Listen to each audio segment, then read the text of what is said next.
আসসালামু আলাইকুম এভরিওয়ান, স্বর্ণাজ কিচেনে আপনাদের স্বাগতম।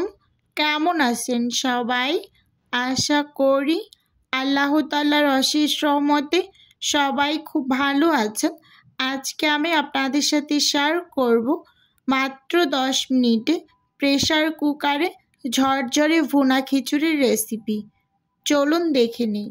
প্রথমেই এখানে আমি চালগুলোকে একটু মেপে নিচ্ছি। দেখুন বন্ধুরা, মেজারমেন্ট কাপ দিয়ে মেপে আমি 2 কাপ পোলার চাল নিয়েছি, সেই সাথে হাফ কাপ নিয়ে নিয়েছি মসুর ডাল। চাল ডালগুলোকে মিশিয়ে একটু ধুয়ে পানি ঝরিয়ে নেব। এপাশে চুলোতে আমি একটা প্রেসার কুকার বসিয়ে দিয়েছি। প্রেসার কুকারটা গরম হয়ে আসার পর পরিমাণ মতো তেল দিয়ে দিলাম। তেলটাকে ভালোভাবে একটু গরম করে নেব। এরপর এর মাঝে আমি গরম মশলা দিয়ে দেব।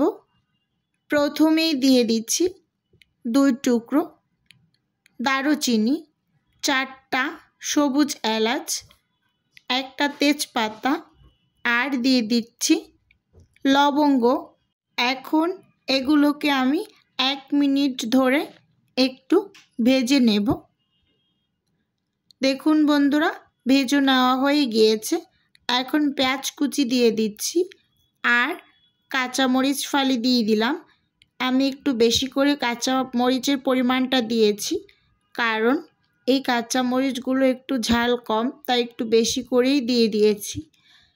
ভালোভাবে নেড়ে চেড়ে একটু ভেজে নিচ্ছি।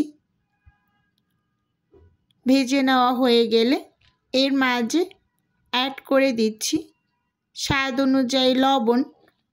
লবণটা দিয়ে পেঁয়াজগুলোকে নরম করে ভেজে নেব।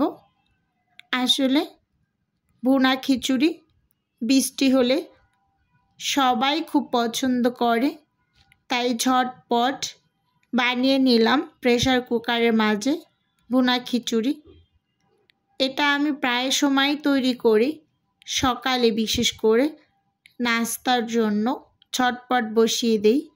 এখানে আমি এখন 1 চামচ দিয়ে দিয়েছি রসুন বাটা আর হাফ চামচ দিয়ে দিয়েছি আদা বাটা, দিয়ে খুব ভালোভাবে একটু ভেজে নেব মশলার কাঁচা গন্ধ যাওয়া পর্যন্ত। যেহেতু আদা রসুনের একটু স্ট্রং ফ্লেভার থাকে, একটু সময় ধরে ভেজে নিচ্ছি, এতে করে মশলার গন্ধটা চলে যাবে। এখন এর মাঝে দিয়ে দিচ্ছি গুঁড়ো মশলা, হাফ চামচ হলুদ গুঁড়ো, হাফ চামচ মরিচ গুঁড়ো, হাফ চামচ জিরা গুঁড়ো ও হাফ চামচ ধনিয়া গুঁড়ো।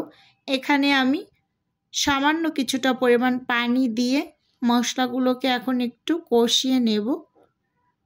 দেখুন বন্ধুরা, এখানে কিন্তু আমি সব মশলাগুলোই হাফ চামচ করে দিয়েছি। খিচুড়িতে খুব বেশি মশলা দিলে খেতে বেশি একটা ভালো লাগে না, তাই মশলার পরিমাণটা সব সময় একটু কম করে দেওয়ার চেষ্টা করবেন, এতে করে খিচুড়ি বেশ ভালো লাগে, কোনো মশলার গন্ধ থাকে না। এখন আমি এর মাঝে একটা আলু মাঝারি সাইজের কিউব করে কেটে দিয়ে খুব ভালোভাবে ভেজে নেব মশলার মাঝে। আমার ছেলেটা আলু খুব পছন্দ করে, সেজন্য খিচুড়ির মাঝে মাঝে মাঝে একটু আলু দেওয়ার চেষ্টা করি। এই যে আলুটা ভেজে নিয়েছি, এখন আমি চালগুলোকেও দিয়ে দিচ্ছি। চালগুলো খুব সুন্দরভাবে একটু সময় ধরে ভেজে নেব। চালগুলো ভাজতে ভাজতে পুরনো একটা কথা মনে করে দিচ্ছি আমার প্রিয় আপু এবং ভাইয়াদের। এখন পর্যন্ত যারা যারা আমার ভিডিওর সঙ্গে আছেন, একটা লাইক দিতে ভুলে গিয়েছেন, প্লিজ এখনই একটা লাইক দিয়ে ভিডিও দেখা কন্টিনিউ করুন। আর আমার ভিডিওতে দেখানো কোনো কাজ বা কথা একটুখানি হলেও যদি ভালো লেগে যায়, তাহলে অবশ্যই চ্যানেলটি সাবস্ক্রাইব করে আমার পাশেই থেকে যাবেন। ভালোভাবে কিন্তু আমি চালগুলোকে ভেজে নিচ্ছি। দেখুন বন্ধুরা, চালগুলো কিন্তু অনেকটাই ভাজা ভাজা হয়ে আসছে, আর নিচ থেকে কিন্তু বারবার লেগে যাচ্ছে, কারণ আমি ইন্ডাকশনে যেহেতু রান্না করছি, এজন্য বারবার করে কিন্তু আমার একটু নেড়ে চেড়ে নিতে হচ্ছে, আবার চালগুলো যাতে নিচ থেকে ধরে না যায় খুব বেশি। দেখুন ভালোভাবেই কিন্তু ভেজে নিয়েছি। এখন এর মাঝে আমি পানি অ্যাড করে দেব।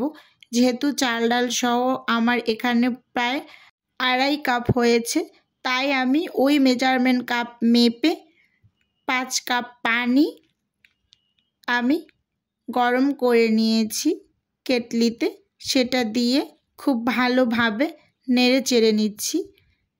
এর মাঝে কিন্তু খুন্তি দিয়ে আমি একটু পানিটা চেক করে নিয়েছি। লবণের পরিমাণটা একটু কম হয়েছিল, সে কারণে একটু লবণও দিয়ে দিলাম। আর সেই সাথে এখানে আমি 1.5 টেবিল চামচ ঘি অ্যাড করে দিচ্ছি। এই পানির মাঝে ঘিটা একসাথে দিয়ে দিচ্ছি। যেহেতু প্রেসার কুকারে খিচুড়িটা একেবারে ঢাকনা লাগিয়ে রান্না করে নেব, সেজন্য আগেভাগেই কিন্তু ঘিটা দিয়ে দিচ্ছি। এখন ঢাকনা লাগিয়ে আমি খিচুড়িটা রান্না করে নেব। দেখুন বন্ধুরা, খুব বেশি একটা সময় কিন্তু লাগেনি, 3 থেকে 4 মিনিটের মাঝেই প্রথম সিটিটা দিয়ে ফেলেছে। যেহেতু পোলার চালের খিচুড়ি রান্না করছি, তাই 2টা সিটিতেই কিন্তু একেবারে খিচুড়িটা হয়ে যাবে।